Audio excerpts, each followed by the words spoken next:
freight it. We just went to freight it, to UK.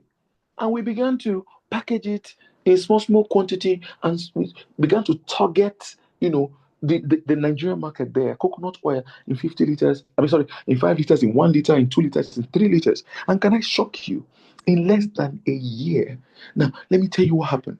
That coconut oil, that 20 liters that we sell for 17,000 naira, was now repatriating funds for her, was over 400,000 naira by the time you by the time you change it to naira. Today, that woman has grown and has scaled very intentionally. And that's what you need to go global. So it is not just about you, it's a question of, my dear, what are you going to build? What solution are you going to export? I'm not saying, of course, you're going to get admission. But after you get admission, what if they don't give you visa to even stay back in the country? Right? So I'm not looking at people that want to jackpot. It's not a cost. I'm excited that you have the opportunity to study abroad. But I'm going global, to me, is you becoming a solution that is exportable. Mm, mm, mm. Becoming a solution or designing a solution that is exportable, be it product, be it service, be it whatever that is exportable. Stephen today is a global phenomenon because he was in Nigeria relevant. He's been in the US for some years. He has worked with the people in the Senate. He has worked with people in the Congress. He has published books that is being read across the world. That is exporting solution. That is going global. So my question to you is that what solution are you designing right now?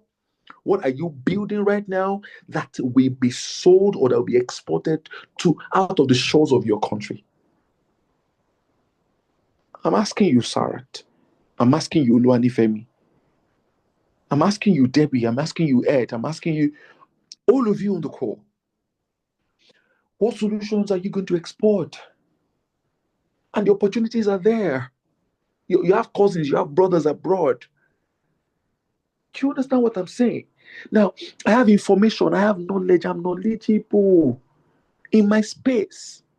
I will be in the US in August, and I've planned a tour around the US to say that this solution I carry, I want to meet with pockets and communities of Nigerians and Africans in diaspora to give them this information and collect money from me. That makes I'm gone global. So you have to become an exportable product, or you design one, or you collaborate with one, or you leverage on one. That's what you have to do. That's what it means to go global. That is exactly what it means to go global. Yes, you're going to gain admission. But my question is, what are you going to do with that 1 year or 2 years in the United Kingdom or in the US or whatever it is that you get admission after they do exhibition and expo for you tomorrow? So it's beyond you just traveling abroad. Going global is beyond traveling abroad. It's beyond having stamps. It's even beyond having a second passport. You can have a second passport and still be very irrelevant in the scheme of things. I'm saying that we must all be deliberate at emerging, right, as solutions in our different sectors, various fields, identifying problems in Nigeria, in the continent of Africa, that we are providing solutions to, and we are exporting to other parts of the world. Believing that, please let me to mute yourself if you're not talking. Thank you. Blessing Wendy. Thank you. Let me to mute your mic if you're not talking. Thank you so much. Right? So, Stephen, who was the host? Please let me to mute Blessing Wendy. I think she's not aware of that. Okay. That her mic is open. Right? Thank you. Do you understand what I'm saying? That is what it means to go global. That is what it means to go global. That is what it means to go global. Africa is in dire need of leaders that will emerge, of transformers, of reformers, that will emerge and fix different sectors. And you have to be one of them. And for you to go global, you can't be thinking about yourself. You have to think beyond you. This is beyond you. This is beyond your children. This is beyond, it is beyond you. It's creating an indelible mark that will never be forgotten in years to come. And don't forget, like I said, it is about building intentionally and having influence on your family. Some of you are even concerned to your family. So how do you go global? You can travel, you can take somebody out of US, but you never be able to take Elisha out of the person, or take Idoma out of the person, or take Igede out of the person, right? But the people that we are talking about, the stakeholders and the owners of the future, are those who will build with intentionality, even without leaving the shores of their country. We make an indelible mark that is selling everywhere in the world. So going global, it's not queuing on at embassies for visa. Not just about that. It's about deliberately building products and designing innovations that can make impact in your community and outside shores of Nigeria. So my question to you, everyone on this call, is what are you building? And don't forget what I'm saying. If Africa is going to emerge as and fulfill its full potential as the next frontier for global trade, we must look beyond aid, and we must need to look inward and know that and believe that nobody is coming to save us, and be deliberate at local assets development and exploring export and trade with the other part of the world. And let me shock you, this responsibility is not just on government, it is on you and I. We have a role to play, and we must emerge deliberately. However, if you want to know opportunities that are available in export, like I said, I work in international trade space. If you want to know opportunities that are available in export, I'm happy to plug you into it free of charge. Okay? I live export, I live trade. That's what I do. I breathe trade. Later in the year is Inter-African IATF, Inter-African Trade Fair in Algiers. How many of you are even aware of it? How many of you are preparing for it? How many of you are packaging your product to go and share a booth with somebody to go and sell at IATF? Right? How many of you are aware that there is a 9% loan for people that are doing export? As a matter of fact, how many of you are aware there is a 50 billion naira export development fund in Nigeria today that you can obtain your export license today for 11,725 naira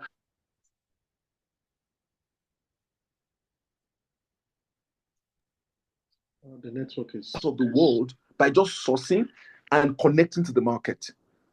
It's not your money, you're just standing as a middleman. How many of you are aware that produces the largest yam in largest states that, or the largest community that produces the largest yam consumption in the world? I'm not saying in Africa, and start exporting their yam to other parts of the world. But you know what is happening?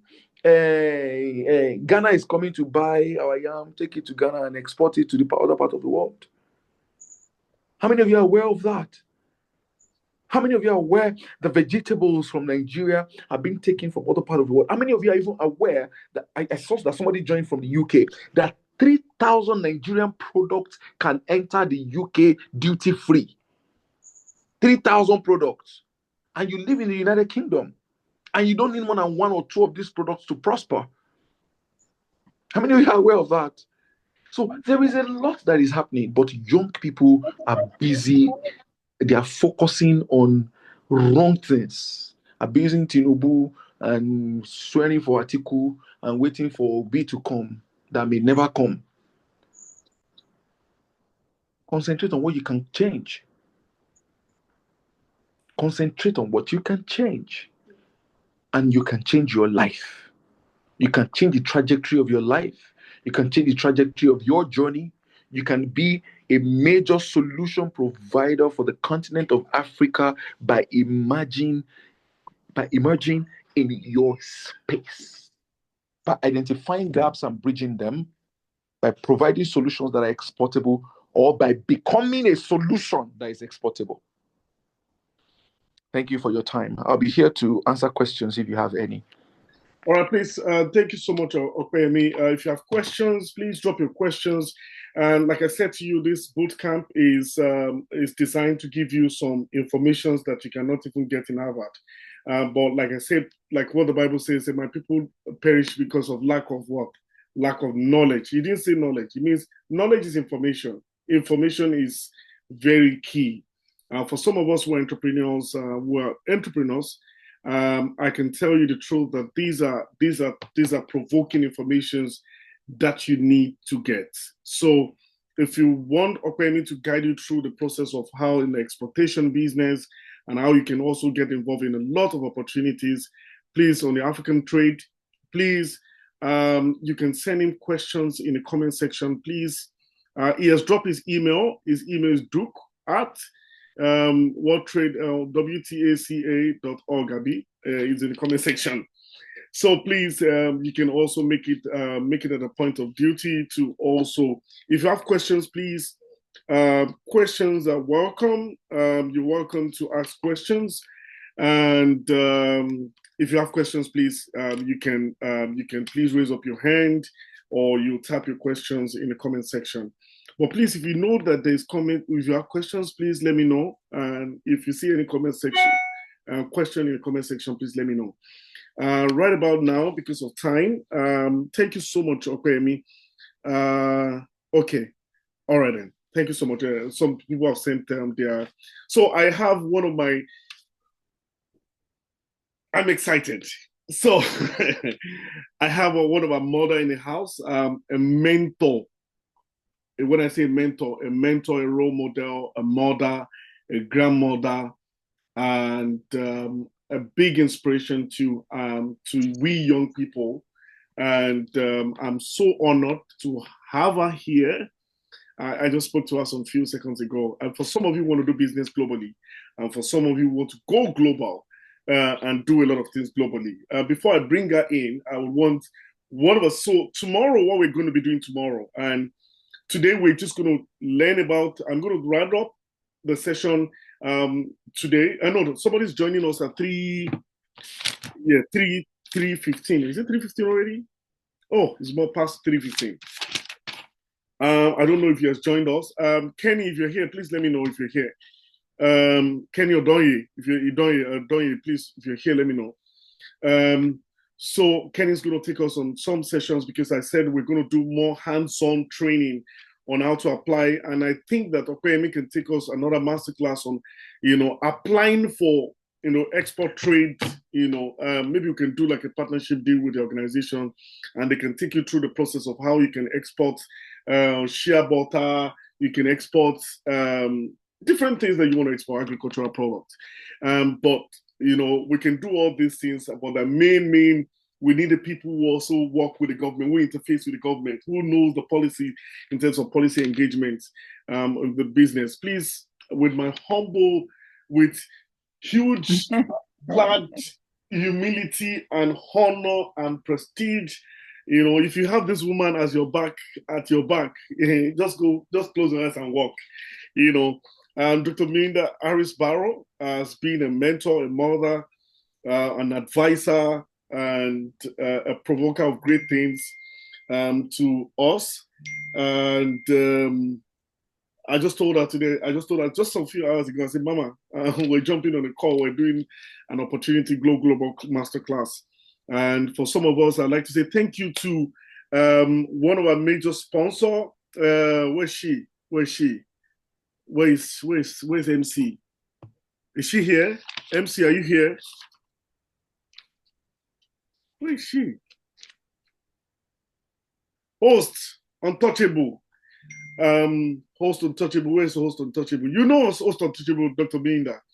Host Untouchable, thank you so much for sponsoring people to be here today. Is she here? I want her to unmute herself. Host Untouchable. Host Untouchable. Can you hear me? Yeah, we can hear you. So, thank you so much. Can you hear me? Yeah, we can hear you. We can hear you. Okay, the volume is a little low on my end. Let me see if I can turn. Okay. All right. Hi, So Host Untouchable sponsored a lot of people to be here today. Thank you so much for sponsoring people to this. Thank you. Thank you. And I'd like to say that I have our mother in the house. Thank you and welcome, Doctor. Before she speaks, I don't want her to speak now. I want the next speaker to go, and then she's going to scatter everywhere. And then tomorrow is going to be hands-on training. We're going to do the hands-on training tomorrow. One of them is going to come and do like a bit of hands-on training for us. That's Kenny Odonye. Kenny Odonye, who have traveled across the world, can tell us the step-by-step process in terms of how we can access global opportunities. And then tomorrow, for some of us who are looking for admissions, and I'm still going to speak about some fellowship programs that we can apply, how to write. Tomorrow, we're going to teach you hands-on writing, how you can write your corporate profile. But I'm going to take you through a process of writing corporate profile today. And tomorrow we will please be here tomorrow as early as possible. We're starting a bit early tomorrow. And tomorrow we're going to start a bit early. And for some people who want to make me or make some of my colleagues like Motola follow me, Motola is going to be here tomorrow. I'm so excited too. Motola is going to be here tomorrow. Motola is also going to be taking us through the class of how to write compelling profiles. You don't understand. How to write compelling profiles and how to present in terms of writing motivation letters. In terms of when you're applying for all these things and how to filter some things. I'm also going to be teaching you some hands-on training. But today, testimonials of people who have also achieved or also been part of, Okwebi is also one of the big testimonial of those people. Okay, it's going to start for, I don't know, for New York time, it's going to start for 1 p.m. tomorrow. In Nigeria, it's going to start for 6 p.m. tomorrow. So I have an educational consulting firm will be here. If you know you're looking for a postgraduate scholarship, you're looking for a master's degree scholarship, you're looking for an undergraduate scholarship program to further your education across the world. And also, if you want to apply for some schools, they will do hands-on school recruitment tomorrow. So virtually, if you have your CV, what they require is your CV. What they require is also your what's it called, your grade that you finished from masters or your masters or BSc. So they can give you the schools that are available and what scholarship are available for you to apply for, or what are the rudiments on spot. From here tomorrow, they're going to be doing that. For some job, for also some people who are going to be taking some job job recruitment, will need some job like virtual job placement. I was supposed to take that class today, but I don't know what's wrong with my system, but I'm going to work on the system. So that's why I said I want us to be here early tomorrow. So I'll first of all take that session tomorrow, but I can still take that session today. But I can give you the assignment and give you some of those websites that you can go read about. Number one of those websites that you can go in terms of getting. I'll guide you through the process of how for you to get those jobs done, how you can get those jobs, remote jobs. You can get some remote jobs, which is work from home. You don't need. You can be in Nigeria and make money and make dollars from Nigeria and do a lot of work from home based job placement. So I can still take that class today. But before I do that, I would like to call on my very esteemed friend, before I call on Dr. Melinda Harris Barrow, and then I take my session. I'd like to call on my friend. I need to tell you a story. I will call her a very productive troublemaker. She will laugh when I call her productive troublemaker. She's a filmmaker. She's a storyteller. She does a lot of things, and I don't know if some of us have seen a movie on migration that is on Netflix, and she has some back-to-back issue with one Nigerian film producer. You see their backlash on Linda Ikeji and Naija, and they had some issues with that. And she has won several grants. And she's currently living in Germany. Let me read her profile so you know the kind of person that I'm bringing in. She'll tell you her story, how she was able to move from point A to point B. And I want us to listen to the nuggets, some very provoking nuggets. How did she move from some of us who have been part of the world? didn't go to Harvard, didn't go to any big school. We only got this opportunity on the road, like while learning. Tobore, the productive troublemaker, I call her. Tobore is a dogged, multi-award-winning investigative and digital savvy journalist and documentary filmmaker with a need for development, solution-driven, multimedia stories. She mainly investigates, and she's also a what do they call them? A spy. She's a journalist spy. What do they call them? Underground investigator. What do you call them? So she's also an investigative journalist, and also that's why I say I call her a troublemaker. She's also written a story on inside Nigeria, ruthless human trafficking mafia. She wrote a story about that. That won a lot of awards, published in 2024. Not only spearhead Global, but she was recently adopted into a film titled Olosho by Netflix. I know some of us who are not in Nigeria. Olocho, Oloture, I'm sorry, by Netflix and Ebony Live, which was released October 2nd, 2020, exclusively on Netflix. The film, a product of Tobore investigation, has received Global Reeves review. As a matter of fact, she is currently in Germany. She has won several. Her CV is very long, and she has also won series of awards across the world. She has won Nigerian Journalist Award. She had made a United States Presidential Emergency Plan for Aid Relief Hero. And she has gotten, if I can't continue reading her awards that she has won West African Media Excellence Award 2019. In December 2018, she got an award from United Nations AIDS and National Agency for Control of HIV/AIDS. And she has won different presidential awards, and I can't count, with presidents and different dignitaries. So she's going to tell us her story, and she's going to tell us how she got backed an international grant. This one, she gets grants every time. And she's currently in Germany through a German government fellowship program that has won her to be relocated to Germany. So she's going to tell us a tit-by-tit story on how we can get, she's going to give us our own point outline and how we can also move from point A in terms of harnessing opportunities. I am all about how do we harness opportunities. It's very important how these young people can harness opportunities. I know there's a filmmaker in the house. Am I right? Most Untouchable. There's a filmmaker that is here. I don't know if he's here. What's his name?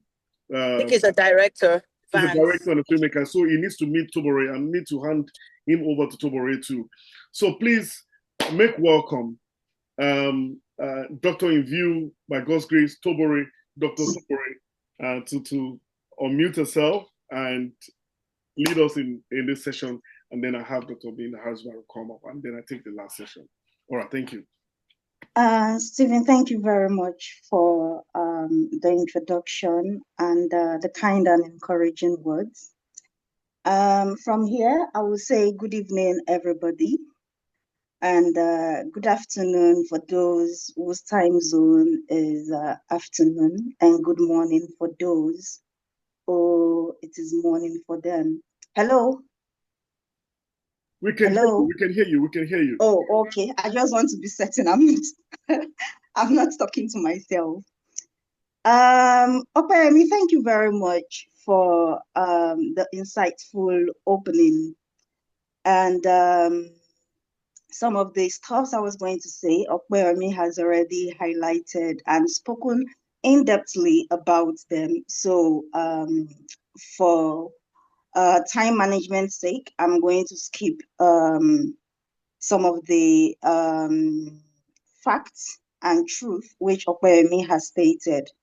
However, I would want to begin by stating, okay, Stephen, when you told me about the masterclass Going Global, I remembered some young folks back in Nigeria who would tell me, Auntie, iṣẹ́ kékeré but I want to hammer and go global. Okay, for those who don't understand Yoruba, they would say, I want little work, but I want to make so much money and I want to go global. I would want to start sharing my experience with you by stating that going global, Yeah, no. Hello? Is somebody saying something, We're not please? talking. Can we mute our mics, please? Okay, go ahead. Okay, I would want to state that going global is not an attempt to become famous. You don't decide that, oh, I want to go global. I want to be famous. And you don't jump into applying for grants and fellowships for personal gratification. From my own experience and experience of other persons that I know and I'm close to, and I've watched them closely, and some I have personal relationships with, it begins with values. It begins with purpose. It begins with knowing yourself and being intentional about it. I'm going to share my story as an investigative journalist. And I would want to start by saying that the journey wasn't about wanting to apply for grants. I never had any of that in mind. I simply wanted to shine light on dark places. And I would also want to say that I didn't stumble into journalism. I chose journalism. For those who grew up with me, I still have them as friends on Facebook, and they can say this at any time, that Tobore has always said it is journalism or nothing else. Because right from the age of 6, I decided I will become a journalist. And the reason why I wanted to become a journalist was because I grew up in the midst of so much injustice. You know, I was born in Lagos Island, lived at a time in Anthony Village, not the Tush part of Anthony Village.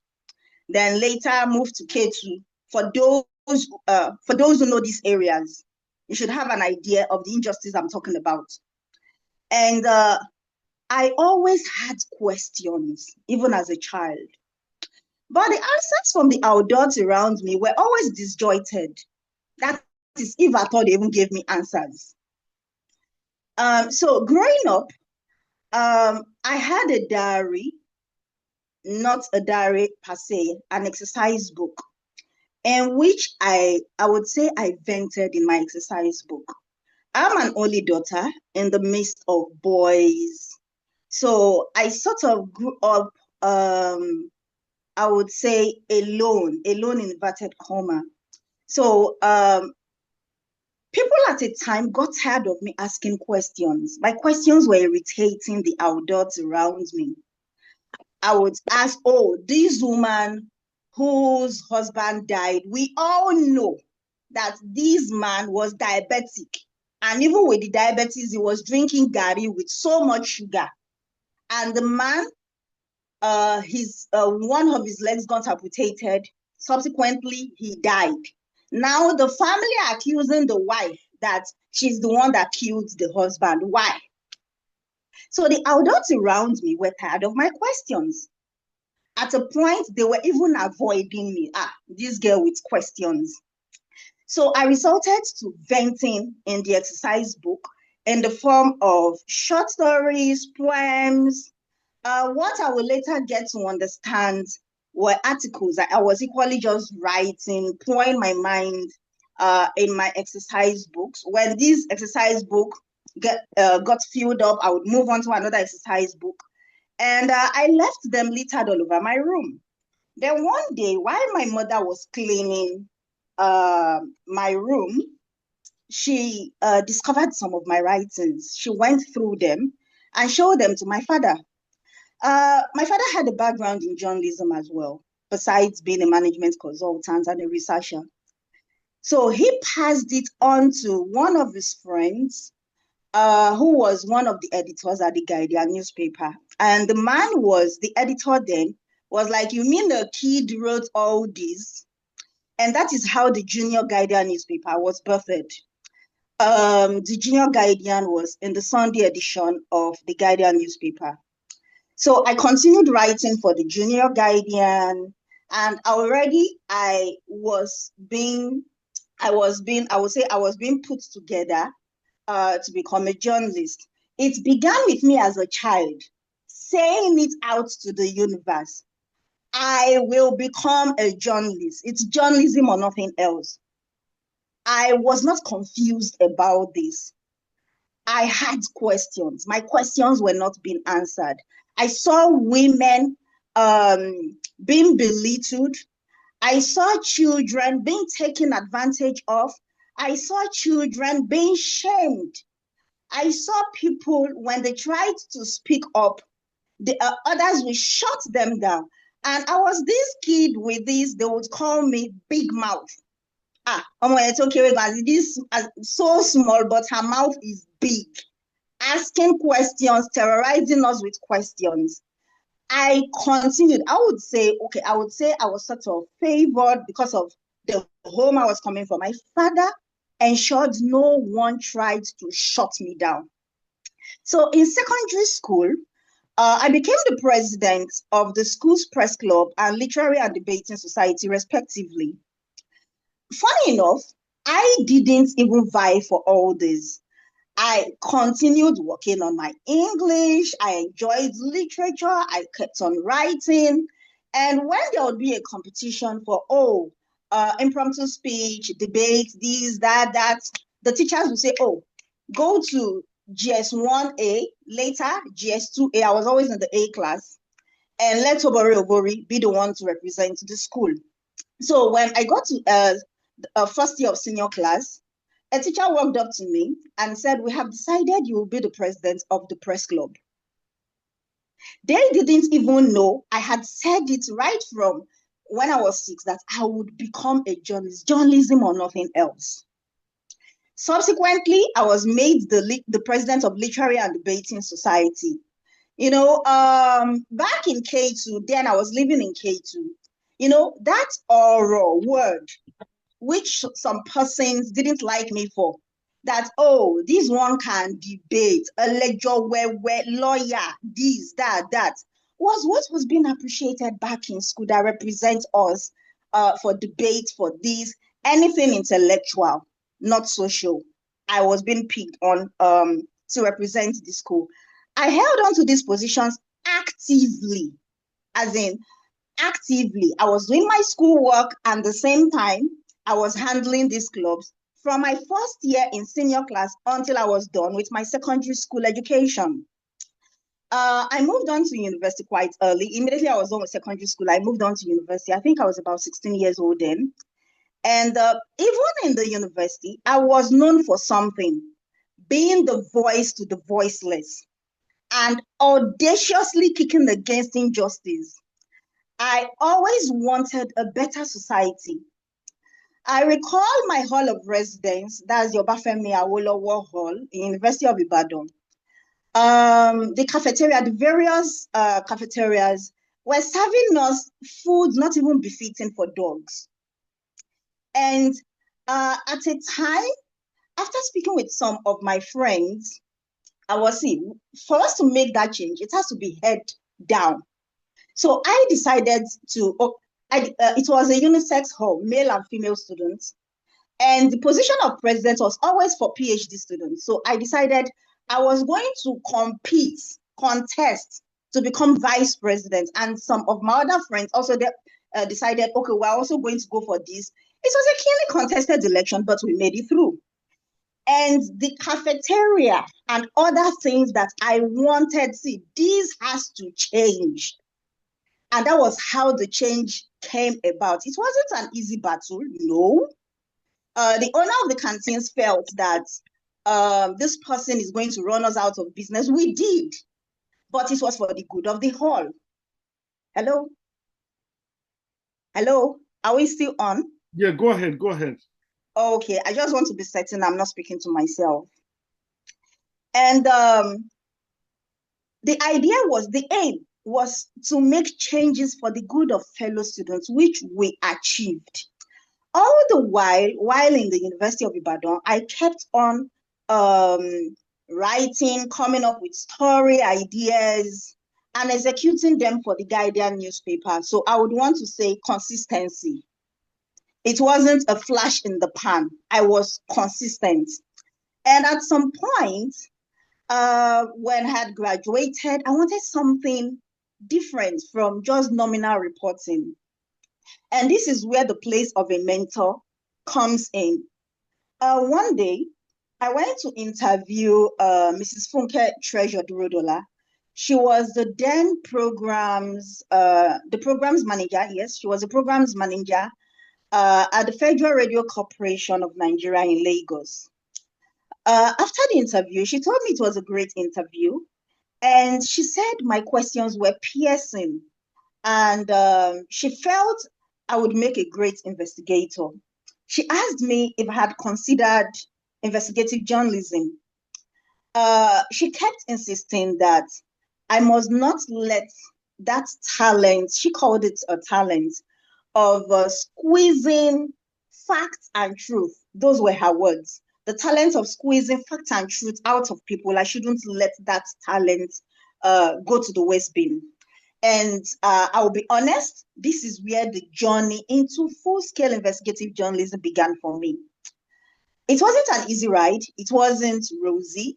You know, that kid who was kicking against injustice, who wanted to shine light in dark places, living in K2. It's not even the Tish part of K2.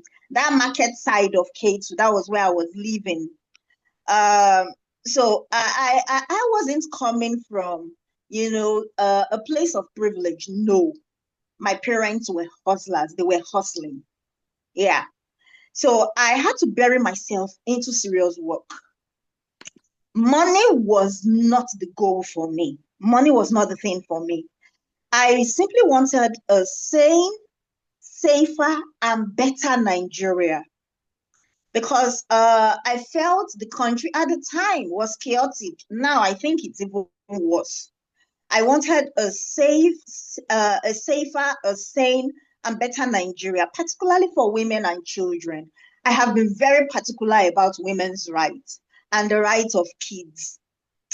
At times, I slept in the newsroom, mapping stories, meeting deadlines, working on stories, in-depth researches. There were times and they were always unplanned, as in my sleeping in the newsroom.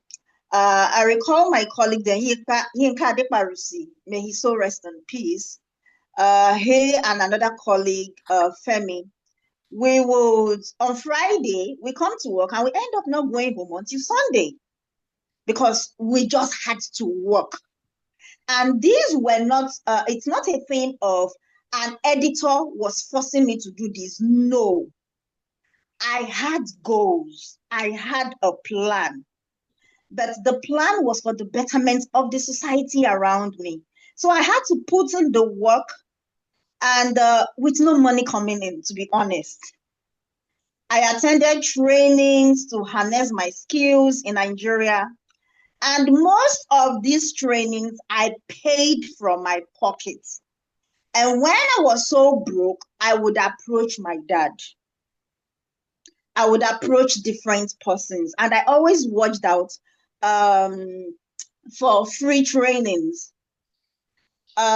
Trainings even on Saturday. So when my age grades then were going to parties, I was entering downfall buses heading to trainings. I was building on myself because how do I get to report? How do I get to make write great stories, in-depth researches if I'm going to be empty up there? It requires having so much information, working on myself. Then for time management's sake, I would say the change happened. After putting in so much, I became the go-to person for investigative stories in the newsroom. especially the ones that I will call audacious stories.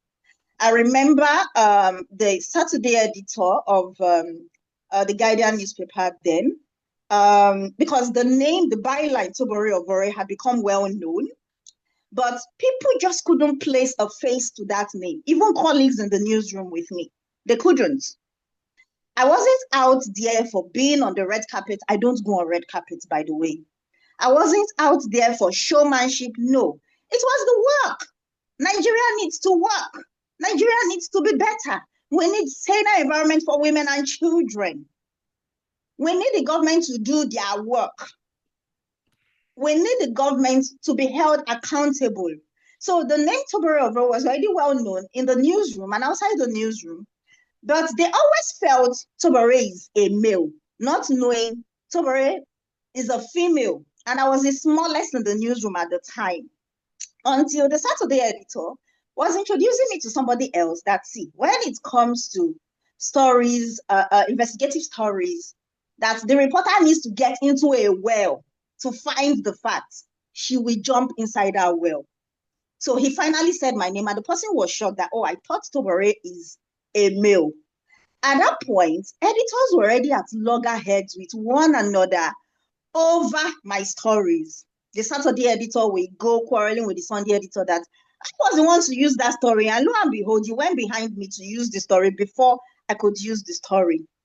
This didn't happen overnight. It required so much work, being deliberate, being intentional, building, putting in the work, so much sleepless nights. By the way, it affected my sight. I use glasses permanently. I never knew people were watching me from afar, not just in the newsroom, but outside of Nigeria.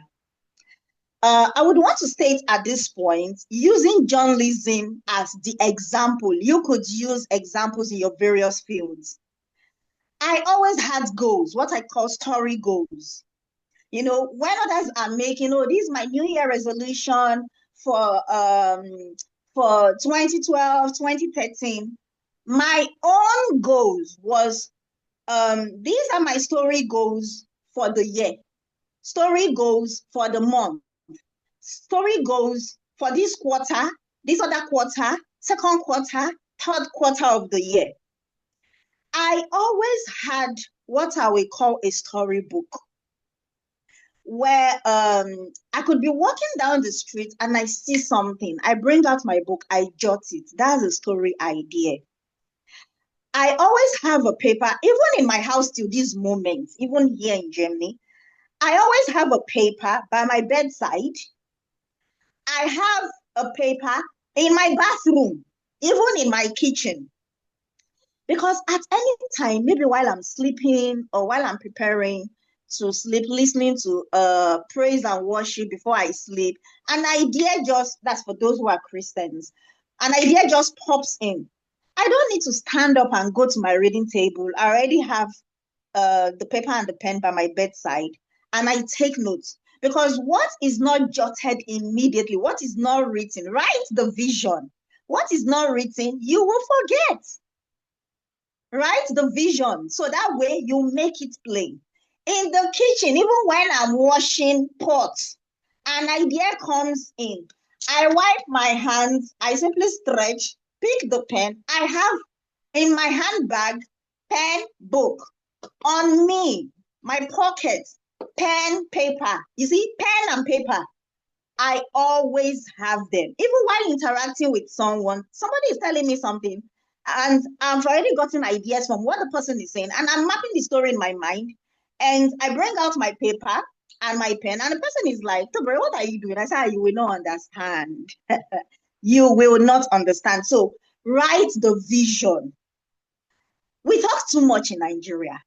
We need to start, as in, write the vision, make it plain, and run with the vision. So I have papers all around me. Then one thing is, even as a young reporter, I never waited on my editors to tell me stories to work on. When I finally moved to Abuja at some point, there was a particular, I don't want to mention the media organization, but when I resumed I noticed that other colleagues were afraid of somebody that was yet to meet, and the person at the time was not even in the country. They would say, that man, They had different things to say about him. Then the head of human resources then said, I am certain Tobore and this guy will get along very well because Tobore loves stories and this guy loves stories. I never knew before joining that organization, while I was at my former place of work, I had scouted for great minds, those whom I felt were doing, as in great work, better journalism than I was doing at the time. I had felt that, see, these people need to mentor me. Some were mentoring me from afar. I was simply following their works. I would read every and anything that they produce, that they publish. Then this particular person, I looked for him. Then I sent him a message on his website. I love stories. This is the stage I am in. I am at this moment. And I say, you have what I need. Please mentor me. And he had responded that, oh, I'm not in the country, but when I'm back to the country, we would meet. I was okay. I didn't know that the organization the man was working with in Nigeria was where I ended up going to work. So people kept talking about this person. They were calling him by his first name. I knew him by his surname until this person then turned up. And when he met me, you sent me a message. I was, oh, really? So he called his full name. And I was, oh, you're the person. And indeed, like the head of human resources said, we got along so well. Other reporters avoided him. I was pulled towards him. So mentorship, we need to be mentored. If you want to go global, yeah, your purpose, you have to be intentional. But you don't walk the path alone. You don't go on this journey alone. The role of mentors in your field matters a lot. There are always going to be persons doing wonderful stuff who are ahead of you. Send them messages. Then there are those that you simply have to read their work. I created this aspect of my stories will always be human, angle driven. After reading different reporters in Nigeria, outside Nigeria, I just read, and read. So I would want to say that I was intentional with my association as well. If I notice somebody is frivolous, I will love the person, but from afar. I would wish the person well. I always watched out for values in people, shared values in people. Then, subsequently, awards had started pouring in. But one thing is, for every award that came in, it meant I had to do more work. It was not receiving an award and going to sleep. An award for me was a call for more action, to do more work. So I would work very late into the night. I go to bed very late and I wake up very early. At times I go to bed 5 a.m. and before 9 a.m. I am up. Yeah, for the doctors in the house, they will say, Tobere, that is not healthy. I understand. But I had to put in the work. It was not just wishing alone. No, there was the dream. There was being intentional. There were various steps to follow. But while developing myself, pouring myself into work, trying to make life easier and better for the voiceless, I would say through the power of my written word, because I'm more of a writer, I started receiving emails, phone calls, and invitations to global events. So it wasn't something that I just zoed for. No. I was in Nigeria. That part of Nigeria that people don't consider fanciful. I was on the street in the hot sun, following the dream. The dream was not about me. The dream was not, I want to hammer. No. The dream was not, I want to be famous. If you invite me to your party, I most likely will not even attend, especially when you then announce there will be red carpet. For events that I attend, I sneak in and I sneak out. I live a very quiet and low profile life. So it wasn't about any form of personal gratification. No. The purpose was Nigeria. I will, by the time my creator calls me back home, I will leave the world a better place than I met it. That was the simple thing for me. Not about me. It's about a better, saner, safer world, particularly for women and children. I started receiving all manner of calls, emails. We have these events, we'll be following your work, we want this, we want that. We are going to pay, we're going to pay for your trip, we're going to be responsible for everything, you're going to fly business class, blah, blah, blah, blah, blah, this, that.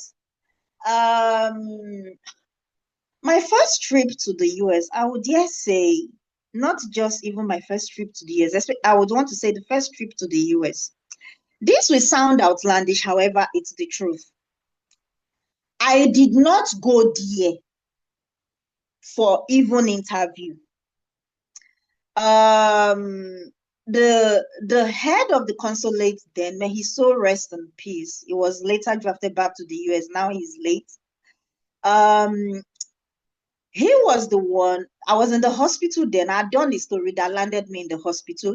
So he came to the hospital to pick my international passport. Then they gave me the visa. Okay, the organization that was pulling me to the US, I didn't even hustle for them. They were following my work. They wanted me in the US.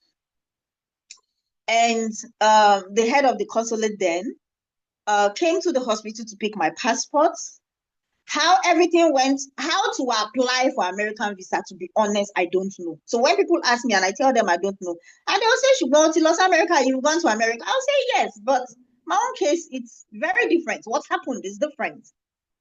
And he picked my passport. And when I was out, he picked my passport, then he drugged my passport with my editor. Then when I was out of the hospital, he later invited me to come meet the team at the consulate. This was in Abuja, to come meet them, to say hello to them. This is how my trip to the US started. So from just minding the work that I would say the Lord gave to me, minding my business, even at the time, the business was not paying the money, was not bringing in the money. I did not know I was being watched from afar. So simply just do that which you are passionate about, not for any gratification. With time, with consistency, and you are pouring everything you into it, you just can never tell. I wasn't expecting all this. So when people are sharing experience of, in Koto Fujimi, what they use my eyes to see at this embassy, I simply keep quiet and I'm looking at them and they're like, "So Maria, are you from me?" I say, "You will not understand." So it got to a point, I stopped even trying to explain myself. From just doing me, just being me, just doing that which I was passionate about, doors were being opened for me, not just in Nigeria, but globally. For instance, April 2021, I received a message from nowhere. These people, I didn't even know them at the time. I never applied for this particular award. I just received the message. Then when I was sent this message, I was in hiding. I had looked for too much trouble. So I was in hiding. I was being sought after. So I was in hiding at this point in time. And I received a message that we've been trying to reach you. We've sent you WhatsApp messages, emails, and we decided to try again. The message was from Germany, and they were announcing to me that I had been chosen as the freedom of speech laureate for the Deutsche Welle, which is the extension of the German government. That was for 2021. I didn't apply for the award. I would want to say that most of the awards I've gotten, I didn't apply for them. I was simply minding my business, doing my work. And they found a way to seek me out, to get my number. I would want to say that it was never a rosy journey. There were times I walked long distances while working on my investigative stories, because that's one thing with Nigeria, with many Nigerian media organizations. They will owe you salaries, back to back, backlogs. But I would want to state categorically here that I had decided right from the beginning that salary or no salary, anything I find myself doing, I will do it with all my might, all my heart, the whole of me. Let me give an instance.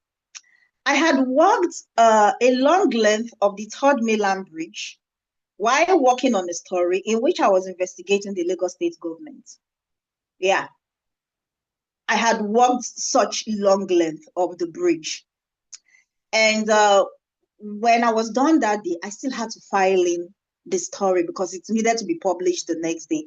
Was I tired? I was very tired, but one thing kept pushing me. The truth needs to be out there.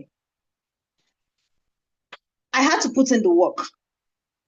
Then another instance I would want to give is that of the human trafficking story.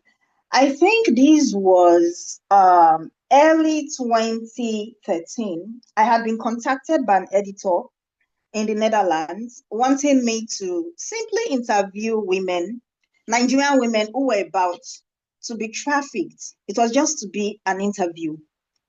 And given the background, because I get to network, I get to make friends, but I'm deliberate with friendships. I had lost young persons to traffickers, so already I knew their stock in trade, their patterns and all that. So when this editor, a Dutch journalist in Netherlands contacting me that please, would you be interested in interviewing women in Nigeria who are about to be trafficked? I had to reply, hi, it's never written on the forehead. And even the women themselves, they don't know, many of them don't know that they will end up being trafficked. Rather, I had to retweak the story. Was it possible for me to have just simply done a lazy in inverted comma, a lazy job that how much is the money? You want interview back? Nominal reporting, that's what would have happened. But I saw something else. And I told her, see, let's take this length, this. And she told me, okay, come up with a scope. And I had to map the story and came up with hypotheses and all that.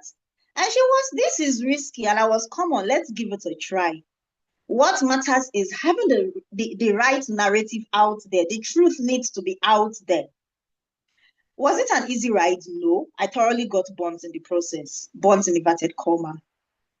But at the end of the day, it was worth the while. It was painful. Yeah, that particular story was hellish for me, but it was worth the while. The story, yes, won me quite a lot of grants, international recognition, awards, not just that story, even other works, such as my HIV work, which got me the US Presidential Award, that's the PEPFAR Hero Award, when I had to investigate children living with HIV in Nigeria. And I had to go to, I think, 5 or 7 states in Nigeria. So the thing is putting in the work. For grants, you have to do the work first. And you have to be intentional, but not with yourself as a personal gratification. No. Have a purpose. Have a purpose. And I would want to advise the purpose has to be for public good. What values are you bringing to the table? Like Okwemi already hinted, he spoke extensively on these already. So in our various fields, it could be journalism, it could be education, whatsoever you are doing, what stands you out? Are you ready to go that extra mile? By the time you put in the work, you pour the whole of yourself, you are consistent, not with any selfish ambition, for public good. From experience and experiences of other persons, people are watching.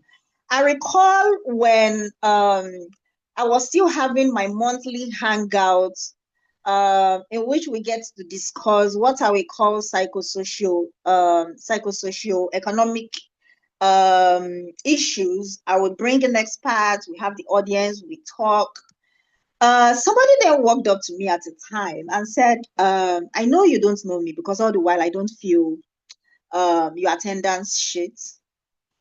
He told me I'm from the British Council. I've been watching you from afar. I've been following your works, all with the intention of what we could do with you and for you. And I want to say that we all feel you are original. You've been consistent. And he came up with various packages. So when you put in the work, when you have a purpose which you are passionate about, it's not, oh, this is what is raining now, so let me also do that. No. Data analysis is what is raining. Okay, me to self, let me go and do data analysis. No. What are you passionate about? What is that thing that will change society for public good? Put in the work. Don't even expect financial gratification. No. That thing that if they wake you at any time, you are ready to sprint. If anyone taps me over story, I will do it for free. What is that thing you are willing to do for free? For free, for public good. And you are passionate about it. When you put in everything, you pour yourself, you immerse yourself into it. I tell you, you may not even have to start writing as in, letters and all that. You see all those opportunities, they are the ones that will come after you. They will come chasing after you. And even when you then have to apply for grants, I recall there is a GIJC conference, that's a Global Investigative Journalism conference. I recall when I put in to attend that particular. Hello? Is someone saying something? Hello? Oh, no, just go ahead. Go ahead. Somebody. Okay. I heard a voice, that's why I had to. No, go ahead. So when I applied for the GIJC, I applied simply to attend the conference. Rather, I got a response that no, you will not just be attending the conference. We want you to take sessions. We had been looking for ways to get your contacts. It's been difficult, and it's a pleasant surprise that you applied to attend the conference. So from just wanting to attend the conference, they were asking me, please come and speak at the event. And I think I handled 3 or 4 sessions that particular conference. Then the African Investigative Journalism conference, it holds every year in South Africa. That I didn't have to apply. They were the ones who contacted me. I would say that when you are just you doing that which you're passionate about for public good, the opportunities will come looking for you. And even when you have to apply for global opportunities, you wouldn't stress it out. Then one other thing, lest I forget, have a digital landmark. A digital landmark. there have been some persons who contacted me. Oh, Tobore, with this. The first thing when someone contacts me, the first thing I do, I first put in the person's your first name to see if anything will come up. Then your surname. I want to see your digital landmark. I want to know who you are. So while you're doing the work, who are you?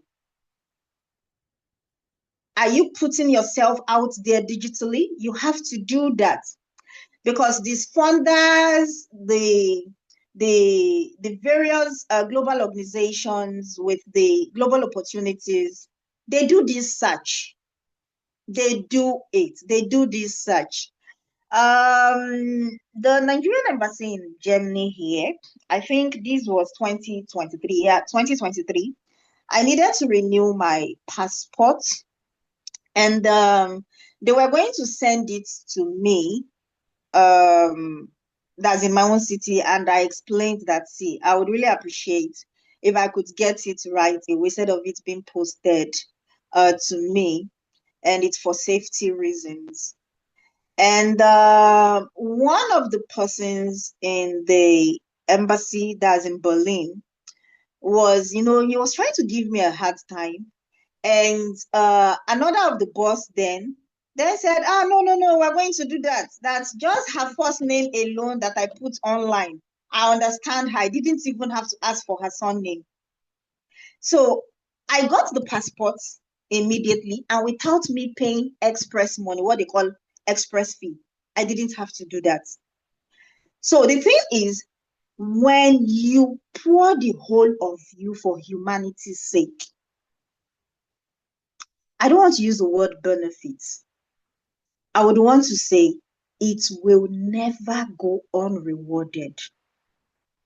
So if you have not started, decide now that you will pour the whole of you. You will sacrifice you for humanity's sake. Put in the work.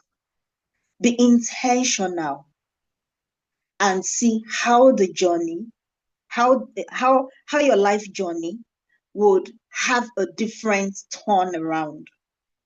But please, never for personal gratification. Just do you and immerse you into the process. Thank you. Thank you so much. Thank you so much. Please, a round of applause for her. Please, a round of applause for her. Thank you so much for doing justice to this. And I'm so excited. Most of us do not know. We're going to, like I said to you, we're going to do hands-on training tomorrow. We're going to do we're going to do hands-on training. Please be here for 1 o'clock. 1 o'clock US time, but in Nigeria, please be here 6 p.m. So we can do the hands-on training. So most of the speakers have been able to break it down to you. There was one of the speakers that was supposed to speak now. He would tell you when he was applying for his US visa, he didn't go to the embassy. They brought his visa to his house. Have you not heard about that before? And so, and most of all these things, I'm going to also speak to you about visibility. Some of us are praying and speaking in tongues and doing all these things. Oh, global opportunities will come, but it is not by that. Your diligence and your hard work has to be put in place in terms of, she spoke about placing yourself in the right position. How do you prioritize yourself? What are those key rudiments that you need in terms of giving yourself the right global visibility? Oh, that's the word. Right positioning. I mean the word right positioning, and giving positioning and visibility. You need to give yourself that right global visibility. And that comes to some of us. And I spoke to a lot of masterclass I take on TikTok with my great sister here. And one of those things that I always speak about is, what do you put on your social media handles? What exactly are those things that speaks much about you? I've seen a lot of time when people want to apply for something, even job placement, apply for job placement and even school, for scholarship programs, they would ask you to put your social media handles there. For some of you that have been able to put Tinubu is Tinubu is a demon. You've written series of things there. Those are one of those things that, before you even land, before your interview yourself, you're disqualified. You're disqualified. So that's why I always tell people, take your personal life from your corporate life, separate it. I have one of our big boss just entered here too now. And I call him the professor, a doctorate degree holder in global opportunities. He has traveled across the world, and he's currently in Germany, I guess. I'm right. And he has won series of awards globally. Globally. He has won series of awards globally. Please make welcome. And I want to, let's appreciate one of our big men, one of our big, young folks who have also been able to build, bridge the gap, globally. Please, let's recognize, and I want him to unmute his mic. I just brought him, he's on the road. And tomorrow, I want you to beg him. Tomorrow, we want you to please come and have us on the hands-on training tomorrow, just for a few minutes. Please make welcome Fidelis Bonaventure. Please, if you are there, to unmute your mic. Fidelis, are you there? So Fidelis is a global champion. Fidelis is a global champion. He has traveled across the world on series of fellowship program. He is a Crans Montana fellow, new leader for tomorrow. And he's also a fellow of the Obama Fellowship. He's a fellow of different fellows. Please, I want him to say something short. And then I want to have him tomorrow to come and at least give us like an hands-on training tomorrow. I'm begging him to be here tomorrow to give us like an hands-on training. Please, we have some bumper to bumper hands-on session tomorrow, for masterclass tomorrow. Today, we're still going to take one of our speakers and then I round up. But eventually, do you want to give us a tip of the iceberg? Please make welcome an international phenomenon, an international change maker, an international trailblazer.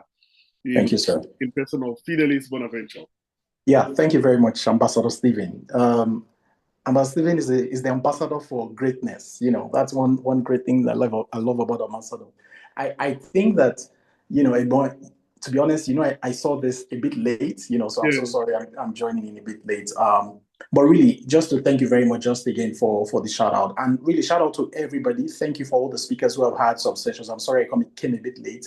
So it's difficult to really catch up with what has been discussed in the past. But one thing I really want to say, folks, is that, the opportunity of a lifetime has to be seized in the lifetime of that opportunity. I'll repeat it. The opportunity of a lifetime has to be seized in the lifetime of that opportunity. So everything you're going to be hearing today, everything you're going to be talking about, everything Ambassador Stephen is sharing with you is about the opportunities. But these opportunities have a lifetime. So you need to have the positioning, as you rightly said, Stephen, to be able to tap into those opportunities while they are there. So I think that's just what I really wanted to share with folks, that never forget that the opportunity of a lifetime can only be harnessed in the lifetime of that opportunity. So just like, you rightly said, yes, some of us have leveraged some of these opportunities, but the truth of the matter is that these things didn't just come on a platter of gold. You have to work so hard for them and you have to be prepared. And that's why, you have these trainings to prepare you for them, right? Expose you to what is possible. It's a mindset thing, right? Once your mindset is shifted and you know that people are getting this thing, so I can I? That's the beginning of the shift, right?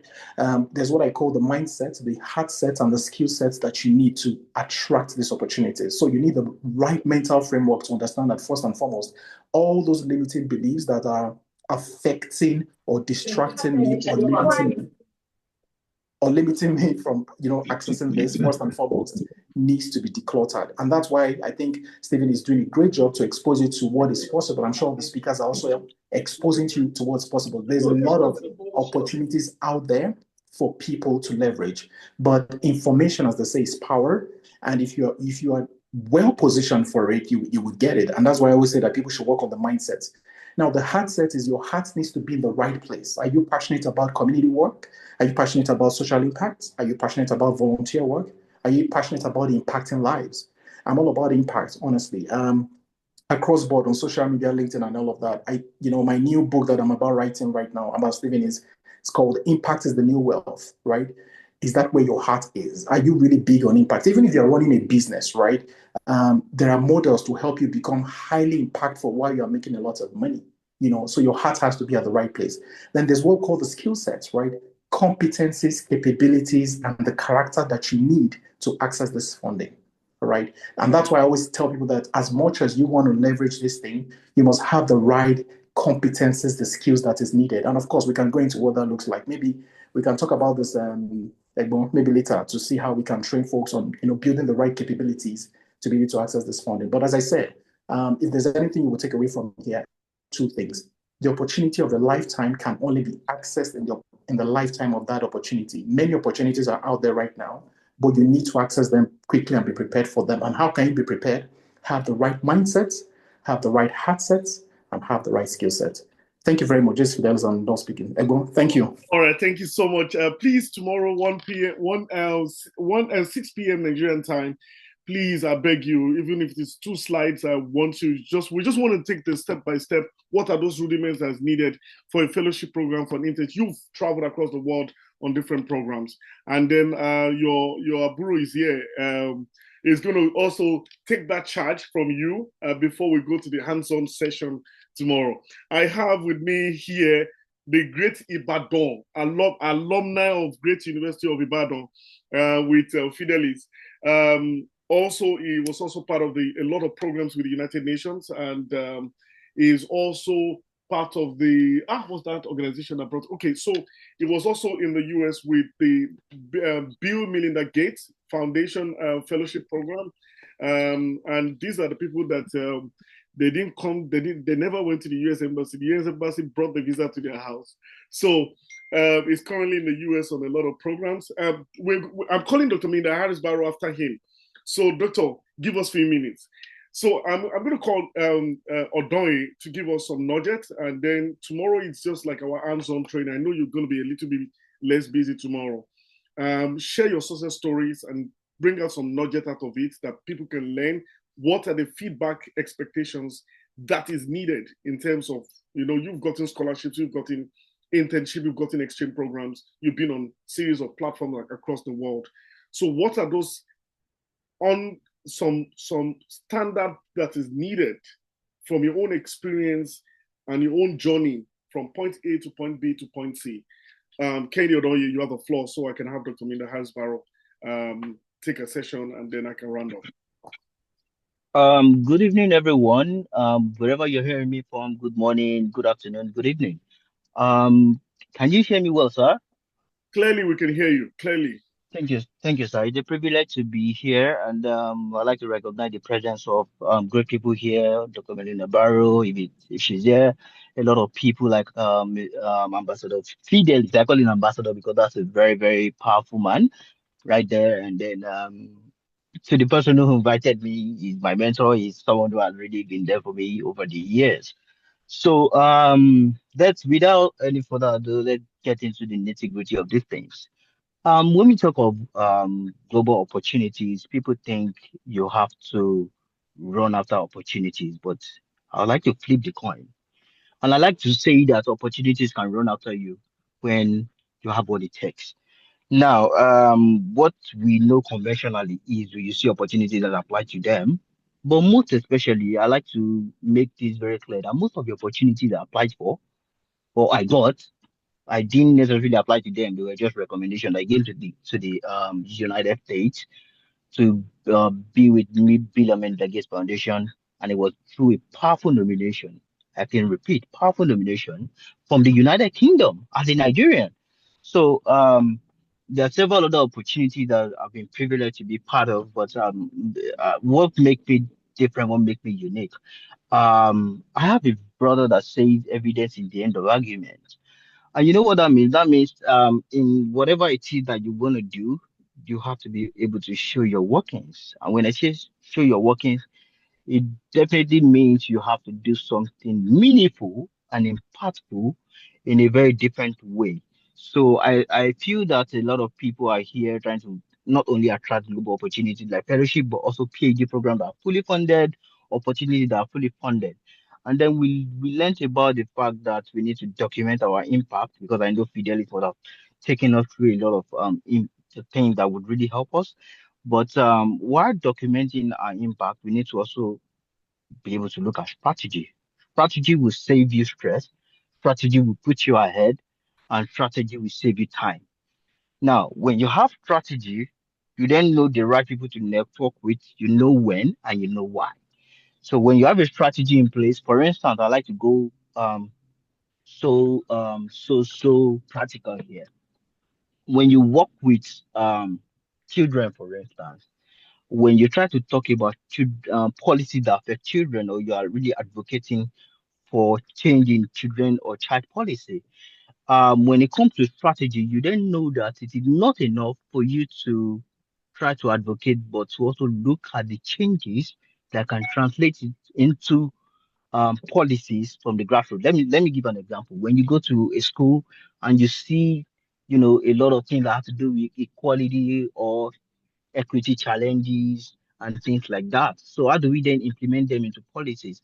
These are some of the things you want to look at, because a lot of people just come together to put up initiatives and don't understand that even the development we are trying to make, it's like a football match where everybody can be skillful and you can bring up any skill, so far you are able to make sense, and at the end of the whole day achieve meaningful results and put the ball in the net. So what I'm trying to say is, there is no one size fits all, or there's no one direction or unidirectional perspective towards making impact. Your strategy depends on your own motive or your own goal. So coming up with a strategy that works to not only achieve your impact but also make you grow alongside. Um, I understand the fact that people come up with goals that they want to achieve, but it's also very necessary to be futuristic in your approach, and that comes with strategy. So when you're very futuristic in your approach, you know what to do and what not to do. I'm really talking about strategy this evening because it's very important and a lot of people miss it wrong. So, from the place of strategy, strategy directs you to the kind of knowledge you need to have to be able to achieve the kind of impact you want to make. Strategy helps you to be able to understand that it is not enough to talk about sustainable development goals, but try to look beyond sustainable development goals. What could be coming? What is it that we're not preparing for? What could change? What are people not talking about? What could change? What is it that people are not doing? Now that comes from the place of strategy, because I like to give this very simple logic. The only way you can be able to go faster and go better is when you do something people have been doing in a different way, or you do something that has not been done before. So how do you then make it better? We have a lot of people doing things that you're planning to do. What then makes you different? What makes you very unique? Why should we give you that opportunity? Why should we choose you? Why are you the right person for that opportunity? Navigating global opportunities is very easy, but understanding that there's somebody better than you out there gunning for the same opportunity is very vital. How then do you get ahead? What are you going to what are you going to present to them? So it comes from the place of strategy, understanding where you're going, and then being able to link it to what you've been trying to do. And I know a lot of motivational speakers, sorry to them if they're here, will tell you that you don't need to know where you're going. You have to start. You just have to start. You just have to do something. However, competence will make you to understand that it's better you start and start well. So it is not enough to dabble into something that you have not been able to develop competence in, understand what you're trying to do, even though you don't have a full picture. And so that leads me back to what I've been saying, strategy. Your strategy is to understand what you're trying to do, come back to the starting point and make sure it's meaningful, but also be very flexible enough to be able to adapt to changes. So my impact story, the way Ambassador Susan said it, has to do with the fact that I started from a very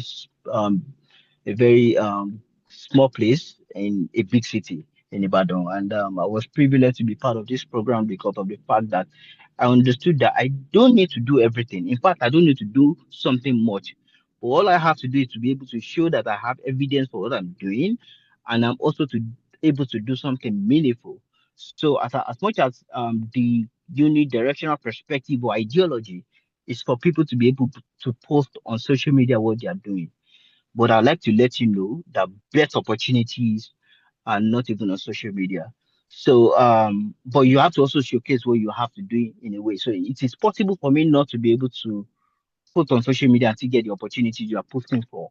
So, then that leads me back to what I've been saying, strategy.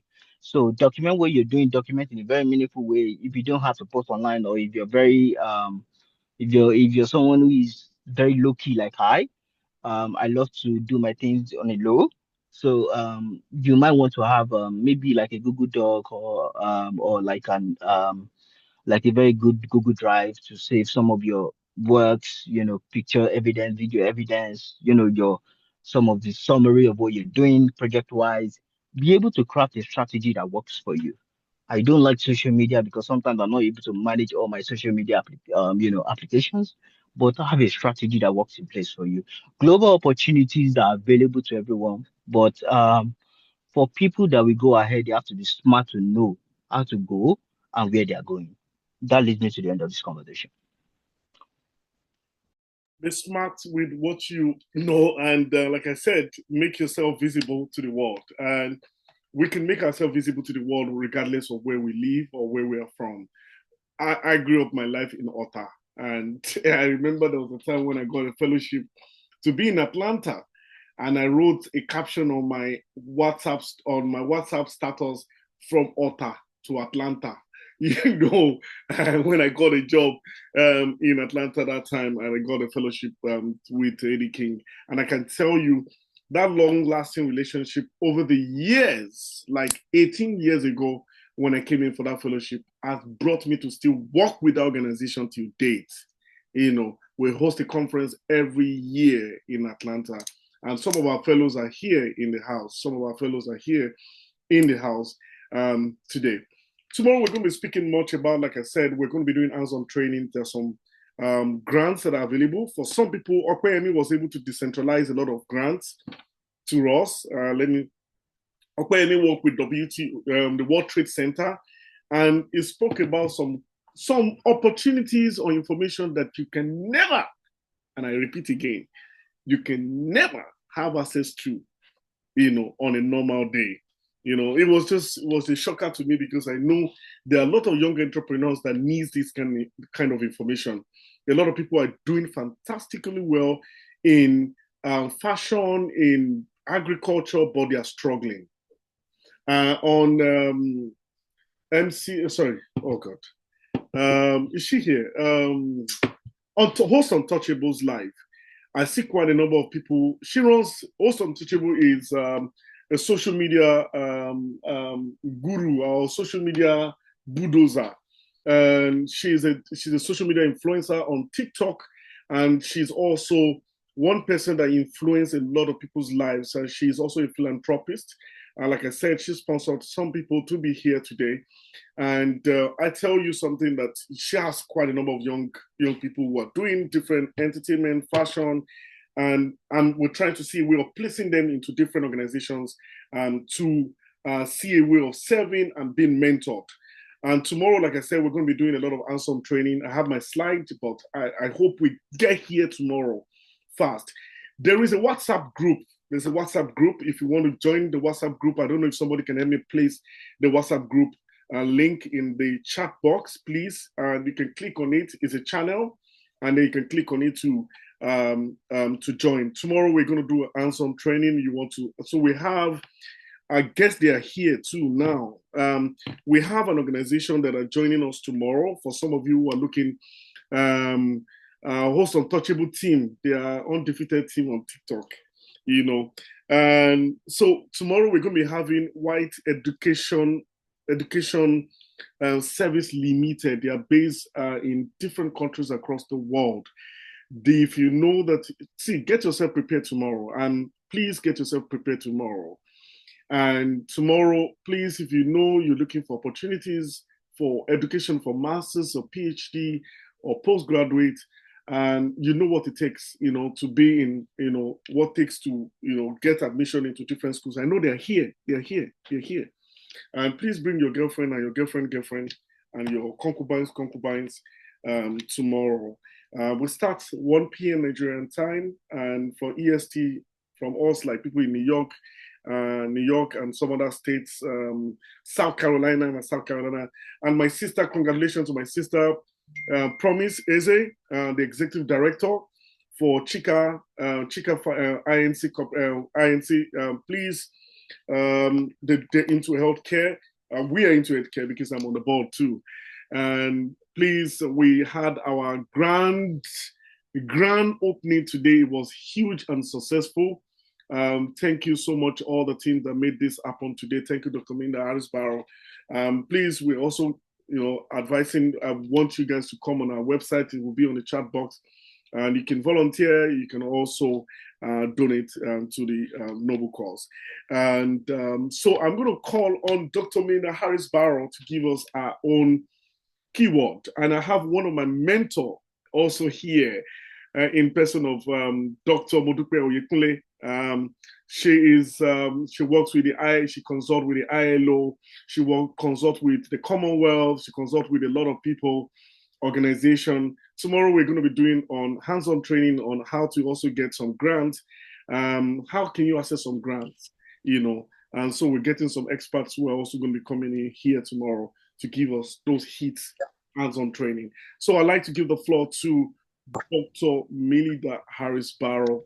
She is the chairperson for the 6th Region Global Chamber of Commerce. So to give us a provocative words and give us what, she serves on the board of different economic council, which has been around the world, sat and advised a lot of businesses across the world. And she's into agriculture, she's into different things, exportation and different things across the world. Please make welcome my mentor, my godmother, Dr. Melinda Harris-Barrow, the chairperson for the 6th Region Global Chamber of Commerce. Please, you have the floor, Mama. Hello, Stephen, and hello, everyone. It's such a pleasure to meet those of you I don't know, but we're going to be very good friends.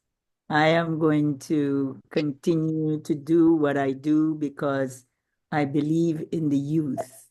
I believe in all of you. And today I want to just share a few things briefly because I'm exhausted and tired. Okay, hold on, Mama. One of the testimonial from Mama, and I wanted him to join here. I remember some years back, 5 years back, or thereabout, 4 years back, when I met Mama years back, or when I introduced Mama to Opeyemi, and she has been like a big mentor to him, but looking at translating and inspiring him, he now is on the World Trade Council, on the World Trade Center, one of the major influencers on the World Trade Center, and it's yes. Those kind of information. So, and she also is a mentor to quite a number of people here. Thank you, Mama. You have the floor. Thank you. Thank you so much. My priority is mentoring the youth, giving them information, providing information, and making sure that what they do, they believe what they're doing. The other thing is that when I came on, there was a gentleman that was speaking about trade. Can I have his name, please, Stephen? That is Ope. That's Ope at the World Trade Center. Oh, that was Ope? Okay. Hi, Ope. Totally agree with Ope on the things that he said. And I want to enhance some of the things that he said and to provide some information that you might not know.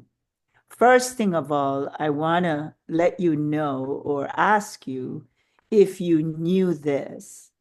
If you know of this, actually, do you know Africans built the canal? Did you know that there were many before building the canal? In the process of building, they died due to the yellow fever. But Africans was able to manage. Nothing happened to them. They might have gotten the yellow fever, but they didn't die. India, they died. the people died when they came to Panama to build the canal. Asian when they came to Panama to build the Panama Canal. Africans came from Jamaica, from all throughout the Caribbean to build the canal. In other words, what I'm saying, you built the canal. And I know many of you might not know that because the promotion of who built the canal, they use the word the Caribbeans. Well, they are Africans. And none of them today are there in order to benefit from the canal. Now, Africans have built America, the Caribbean, Latin America. You were taught something that was not included in history. All you know is South America. Am I right? You only know South America and Europe and Asia. But if you were to realize the amount of great opportunities you have to trade in those areas. When I mention Curaçao, you might not know where that is. When I mention Nicaragua, you might not know where that is. Belize, all these countries are before we get to South America. You were not taught about the other regions or the other countries in Central America, in North America. I'm not talking about the United States. I am talking about to Mexico. All that region you don't know about. Do you know why you don't know about those countries? You don't know is because they don't want you to know. Because when they come, Europeans come to Africa, this is where they come to export to you when you can do it yourselves. So don't tell me there's no opportunities in the world. There are opportunities. When you talk about you want to go global, you can very easily. There's nothing really to think about. But you see, you haven't been is because you don't have no contacts between those countries. And why? Because Europeans don't want you to know those regions, those countries. They only want you to know whomever colonialized you, that's where you're going to go. And that is why you are in the position that you are in today. You know London, you know France, you know all these European countries, but you don't know, not all of you, some of you might know those countries. Why aren't you working in certain countries in these areas? Because they take from you, they trade with our region, and then they take what we have in our region and export to you. Guess what? You can do the same. Panama, we have the second, listen to me carefully, the second largest free zone in the world. Number one, Hong Kong. Number two, Panama. The free zone was built in 1948. Imagine, and you don't know about it. You can come to the free zone, you can purchase and export back to Africa. You don't know this. Every time I'm in Africa, I am teaching that there is the second largest free zone in the world, and that is in Panama. That's Central America. You see why now they didn't want you to know anything about Central America? They only want you to know about South America. and you were taught that. In schools, we were taught about the pirates in Panama. We didn't know anything. And until today, they do not teach us anything about Africa. Why is that? They don't want us to work with you. They don't want us to trade with each other. In history, in Latin America, Africans were there already back before during slavery, way before. And they used to trade with the natives there. Who were the natives? This is history. Africans trading with each other. These are things that you need to know. You see, information, as you all been talking about, is important to our survival. If you don't have the information, where are you going? We keep talking about global. Dr. Barra is here to help you. I know all the countries in these regions. For example, Nicaragua. I speak to the Mosquitias. That's their name. Mosquitias. That's their tribe. Guess what? They have everything you need. When I tell you everything, everything you need. I will be traveling there very soon because we are going to trade with our African brothers and sisters of what they have. So I have to go do an inspection, and then return to this group and let you know what exactly they have. And another thing, you don't have to trade back to Africa. You can trade with the Africans in the African diaspora. They are your brothers. They are your sisters. The products that they have might not reach to Africa. The goods, the food, that's what I'm talking about. But you can start your business in Africa and trade, or you trade from Nicaragua right there in Latin America country. Is information that you need, not repeating yourself that I'm going global with not having any information. And you might say, Dr. Barrow was born in Panama. Why is she so interested in Africa? Why is she helping us? Because I know who I am.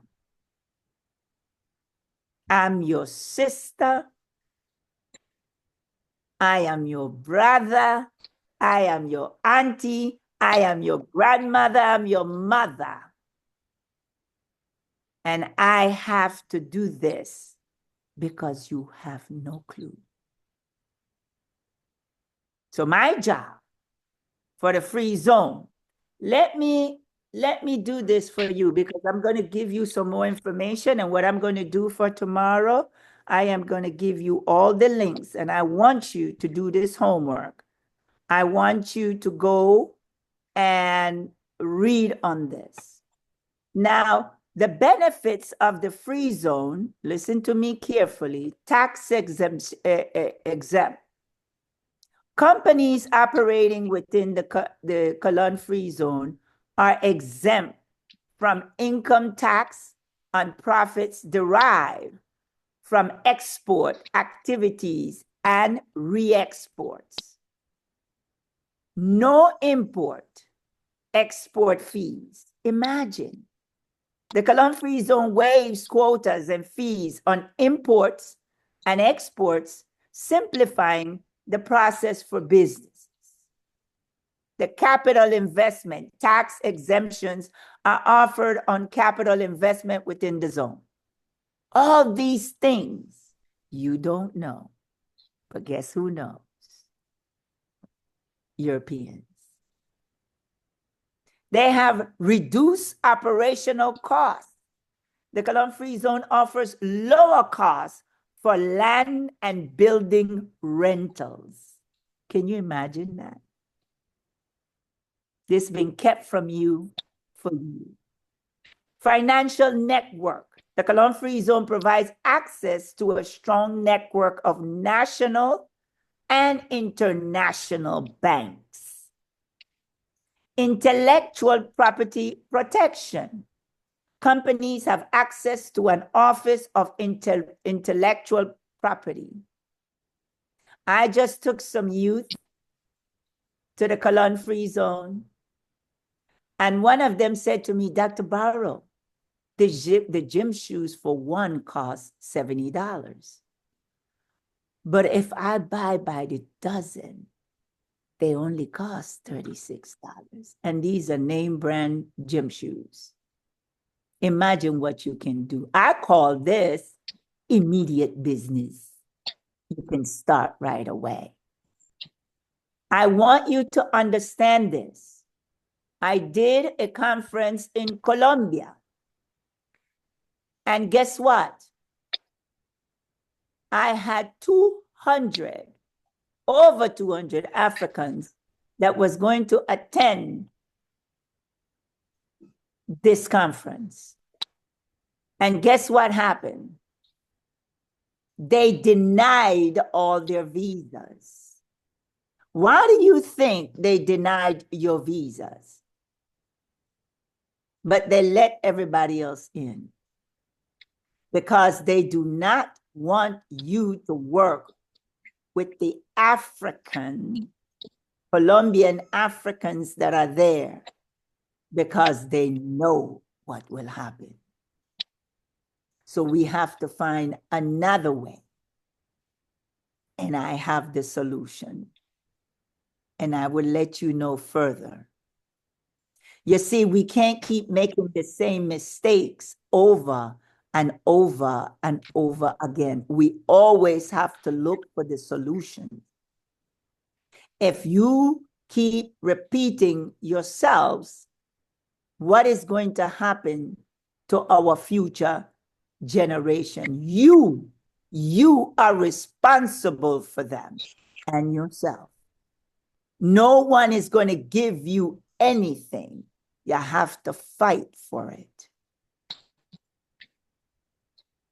No one is going to say, let's help Africans to trade. They're already telling me that they don't want me to come into Colombia. My family is from Colombia, but I was born in Panama. But guess what?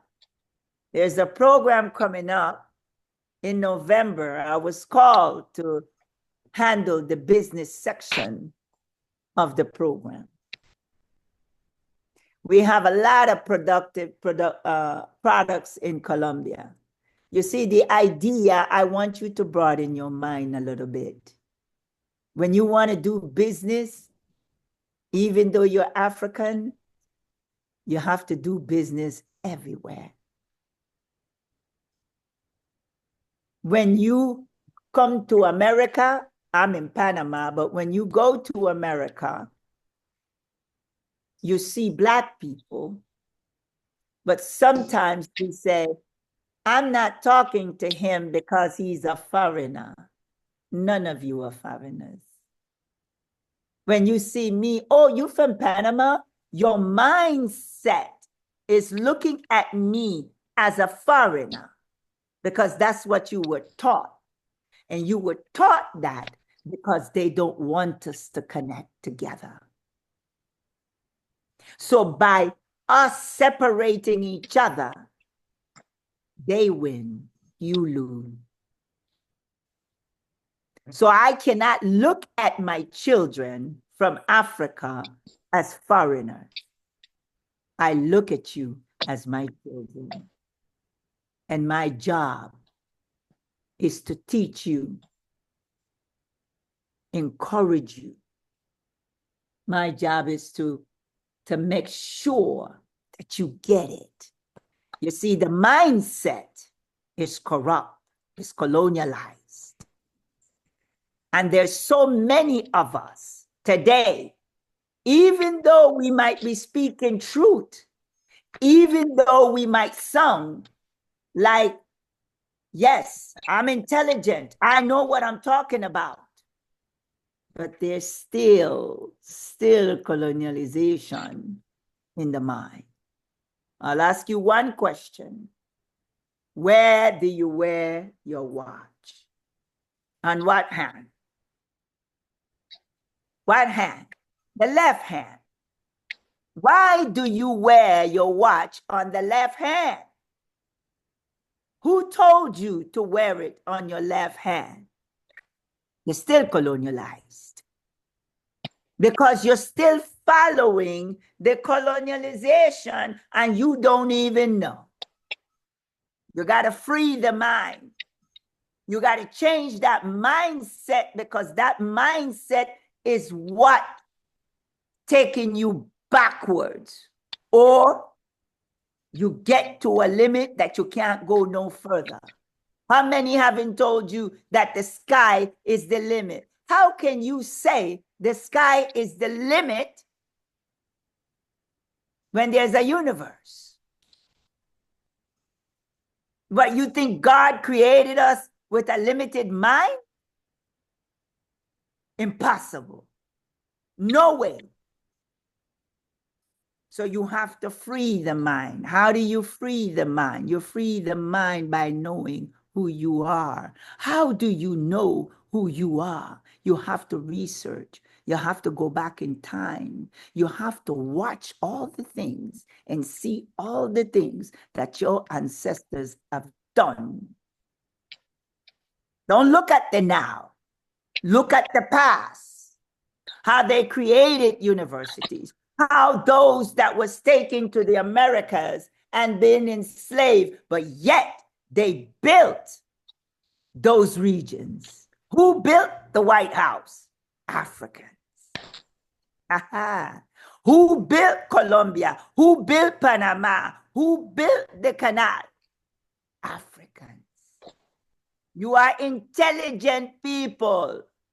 We are all intelligent, but the mind is being suppressed due to colonialization. You got to free the mind first. You have to stop saying South America. Stop saying that to refer to the rest of the countries in Latin America. It doesn't exist what they taught you. They taught you that because they want to control you and control where you go. Because you don't know to go to Curacao if you have never heard it. Start studying your geography and start studying who you are. Huh? You have to know who you are. I had to know who I am. I was never taught anything about Africa, nothing. It's when I went to the university in Chicago and a Professor Evans started teaching me about who I am, about Africa. So if you don't know your history, how you gonna do business? You're only gonna reach to a certain point. The young sister came and she talked about famine and she spoke about all these things. But let me tell you something. She wants to go global. That's what she wants. But guess what? She found somebody already right in this call. I can take her global. I can introduce her to people outside of Africa. You understand? That's my job here. So what I'm saying to you all, there's a couple of things I want to say. We in Latin America and the Caribbean, you know what we need right now? Very simple things. We need fabrics. We need the African fabrics. You guys can get into business in that now. We don't have access to it. but you can provide it to us. You understand? Leather. We need to start trading with each other. We need to find out from certain countries what do they have in Latin America. That way you can get into business there. There's one thing I want to say, a couple of things. Procrastination is evil. Stop procrastinating. Stop saying that you're going to start something and never do it. When you talk about what you're going to do, do it. I don't care how small it is. When I'm going to do something, I make history. I brought kings, queens. I brought delegates from all over the world to Panama to say, I'm sorry for what my ancestors have done to you all. They were also part of slavery, but they did it. And they brought back to Panama, and Panama appreciated the fact that kings and queens came and apologized. You have to have confidence. If you don't, please, you need it. And if you don't know how to get it, you call Dr. Barrow. I will tell you about confidence. Fear, you cannot have fear and be in business. When somebody asks, what comment do you have? You shut down. That's the time to open your mouth. I have fear, but I want to ask something. I don't have no confidence. Open your mouth, because those are opportunities that might not come back again. I want to start a business, but I don't know how. Open your mouth. I want to do this. I want to go here, but I don't know how. Open your mouth. So what I'm saying to you all, you're my children, and I am willing to help you. I am willing to provide all the information that you need, because when I'm gone, that's it. So start asking those questions tomorrow or whenever you have. And I love the conversations with all of the youth that was here. I want to tell Lamine, that's one of my youth ambassadors as well from long time ago, from when I started the 6th Region Global Chamber of Commerce. He's a young man that came from way behind there to come now. He's great. And Stephen, I want to thank you. You've been with me for a long time. And he tells everybody, oh, I call Dr. Barrow in the morning, at night, late. My God. Hello. Yes, Stephen. Oh my God. What is it now, Stephen? But he called. He called. He asked the question. He asked for opinions. And I love that about him. Thank you, guys. I am tired. I've been up from 4 this morning. And I just want to thank you, Stephen, for bringing me in to this conversation with my young people. If anybody have a question right now, please ask. And then I will be on my way to bed. All right, thank you so much for some people who are also interested in joining the young professional. We have some of our board, some of the young professional board who are on the board right now. In person of where are they? Where are they? Where are they? Where are they? They're here. They're here. Okay, they're here. Where's she? Host Untouchable. Yeah, thank you, Host Untouchable. Host Untouchable is in the room also, and I have some few. Promise also is also on the in terms of helping us with the advisory board, and then thank you so much. So they are part of the 6th Region Global Chamber of Commerce, and if you want to be as part of the members of the 6th Region Global Chamber of Commerce member, I think this platform will also give you the platform to do that. Please, if you have to do that, please, I dropped in a channel link in the WhatsApp group. Please click on that channel link and I'll give you more detailed information. There's a channel link in the comment section. Click on it. Before we call it a day, I'd like to say thank you so much for everybody who has joined. Tomorrow is going to be a fantastic one. I'm getting feedback right now.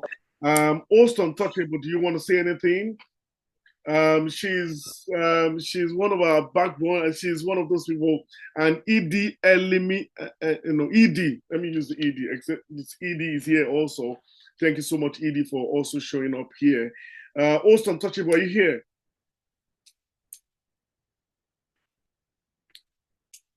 We can wait to see Host Untouchable in October at Washington DC conference. Thank you so much, and Promise AZ. I know Promise is also coming to Washington DC in October. Thank you so much for everybody who's here today, and we'll also see you in November in Atlanta too. So thank you so much for everybody joining. Tomorrow is going to please be power packed. Like one thing that we're going to do tomorrow, for some of you who please go join the WhatsApp group so I can give you some information of the hands-on training that we're having tomorrow. Sorry, Ambassador. Sorry, can I? Go ahead, sir. Go ahead, Fidelis. Okay. No. I just wanted to thank Dr. Barrow. Is that the correct pronunciation? Yeah, Dr. Barrow. Yeah, go ahead. Oh my goodness, my mind has been on fire. So thank you very much, Ma, for that great insights, the wisdom, and the depth of the knowledge. Thank you for that, because sometimes we need those reminders. We need that push, and we need that information as well. So just wanted to jump in as a listener of yours who took time to really listen in, and I could feel your heart. I could feel where your heart is, and honestly, it's in the right place. And I just wanted to say a very, very big thank you. I was wondering if you have recommendations on specific books to read with regards to, well, I mean, I won't say mental decolonization of the African mind, but something that gives us some great knowledge into the history of our identity, Yes. because as you rightly said, if we have that grounded, it looks like going global is easy. Someone said the best way to move forward is to go backward, the way Rams do in Africa. Right. To really hit, they have to go back. And I thought that was a great point we're trying to emphasize. So it would be nice to have recommendations, and some of us are very happy to jump on a few, and we'll be happy to leverage it as well. And as well as, promote the gospel of the right mindset, for young people. Yeah. Yes, I have a book out. It's on Amazon. Okay. I'm working on my second book. It's called Unveiling the Illusion, Know Who You Are. Wow. And Okay. and the key to that is that everything that we were taught is a lie. So now we need to unveil all the lies in order now for us to know really who we are. We are so powerful, and the world knows it but us. Right. Mm-hmm. Excellent. Great. Okay. So it'll be nice to have a link. Maybe, Stephen, would you like to help us out with, because maybe just the link or something, so I can just click on it and just. Yeah, okay. I'll drop the link for you. Tonight. Yes. All right. Yeah. So thank you so much. Okpeyemi, Mama is here. Okpeyemi is here. Mama! Mama, it is so good to see you. And it was good to meet you in Nigeria. Thank you so much for coming. I'm gonna be in Grenada later in the month for Africa-Caribbean Trade and Investment Forum in Grenada. Oh. Yes, and I'm going to be at your event in October. So I'll be in the US in October. We're all I will rocking be there. DC. We're going to be in Washington, DC in October. So I look forward to seeing you again. And thank you. Are you gonna be in Nigeria next month? I'll be there on the 12th. Oh, really? I'll be in the US on the 12th. Where are you coming to Nigeria? I'm coming to Nigeria on the 11th, and I'm speaking at the university in Abuja. So, so do you have my WhatsApp? Yes, I do. I have your WhatsApp, Mama. So let's talk. Yeah. Okay, Mama. I'll be in touch. I will be in touch. All right, then. Okay. Thank you, Mama. Bye-bye. Thank you. And that's for everybody that's going to be in Nigeria. We got to get in touch. Yeah, please go to the link. There's a link in the chat box, and you can get much information. The link in the chat box. Please go click on the link in the chat box, and I can send you more information. of her coming to Nigeria to speak at the conference. Thank you so much, Mama. Thank you, Kennedy Odoye. Tomorrow, please, 1 p.m. Nigerian, no, 6 p.m. Nigerian time. 6 p.m. Nigerian time. I want to repeat again, 6 p.m. Nigerian time, we have our hands-on training. So some of you want to apply for grants, the step know how to do. For some of us who want to write a compelling profile, I'm going to drop a sample of the compelling profile, a profile in the WhatsApp group, in the WhatsApp channel tonight. And then I expect you to also follow the guideline of those channel of the profile, and I can take you through the process of applying most of all these programs. Kehinde, please don't miss tomorrow. And Fidelis, please, I beg you in the name of Jesus, I want you to be at the session tomorrow. Thank you so much, Tobore, my official international troublemaker. Thank you so much. And, troublemaker with a change, or with global change. Thank you so much, Promise. Thank you so much, everybody. Please, tomorrow, share the link. We're starting 1 p.m. on dot, no African time. Thank you so much, David Okwemi. Okay. And please, we want you to please share those links and opportunities that you spoke about the opportunities. Please. Kehinde is dropping his email for some of you who want information. If you want opportunities to apply, or you want recommendation letters for applications for event or for most of these opportunities, Kehinde Odoye, I just dropped his email. You can email him. He will always respond to your email at any time. Kehinde Odoye, thank you so much for sharing this platform with us today. Tobore, thank you so much. Promise, say something before we go. Promise, you want to unmute your mic? Miss Promise, you want to unmute your mic? Okay. I don't think she's here. I'm here. Okay, you want to say something to everybody as a means of motivation. 6 p.m. Nigerian time. Go ahead. Yeah. We're listening. Is she here? She unmuted. Hey everyone. This is Promise I've been listening in, and I've gained a lot of insight from the journalist that shared her story. Is so much inspiring, and I look forward to working with you guys. Actually, we just finished our launch, a foundation that Mr. Steven is a key player in. Yeah, and Mama, Dr. Barrow was in it. Yeah, and I'm just here to support my brother in his vision. Thank you. Thank you so much. And who is here again? Eliminator, our guy in Canada. Eliminator, you want to say something before we call it a day? And I'm looking for our host untouchable. I can't find her here. You want to say something, Eliminator, before we expect to see everybody here tomorrow for the train? We expect to see everybody here for the training tomorrow. Please. Okay, thank you. Also, I have one of my silent, quiet. She has been like a backbone over the years in terms of she is very active with JCI, Junior Chamber International, and she has traveled across board. And she currently lives in Canada. She works in between Canada and the US. She's a cybersecurity expert. For some of you who are looking for cybersecurity opportunities, Sarat is here. Please make welcome my sister, my friend, my advisor, Sarat. Please, you want to mute your mic and say something. I remember those days in University of Ibadan, we'll take bus from one point to another and rove around Ibadan, changing lives and impacting lives around institutions across Nigeria. Sarat, you want to say something before we call it a day? Okay, she doesn't. She's shy. She's a very shy person. Thank you so much for everybody. I would like to say thank you for joining. Please, 1 p.m. Nigerian time. Oh no, 6 p.m. Nigerian time. We need to be here. No African time, please, tomorrow. We're going to be having a hands-on training tomorrow.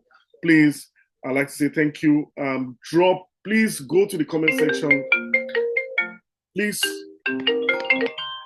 go to the comment section and also once you get to the comment section, please click on the link to join the WhatsApp group and the WhatsApp channel. I'd like to say thank you. This is where we drop the curtain of today's program. I'll say together we aspire, together we achieve, together we make great things happen. For we can, we will, one more. Thank you, Tobore. Thank you, everybody, for joining us. And have a pleasant night's rest.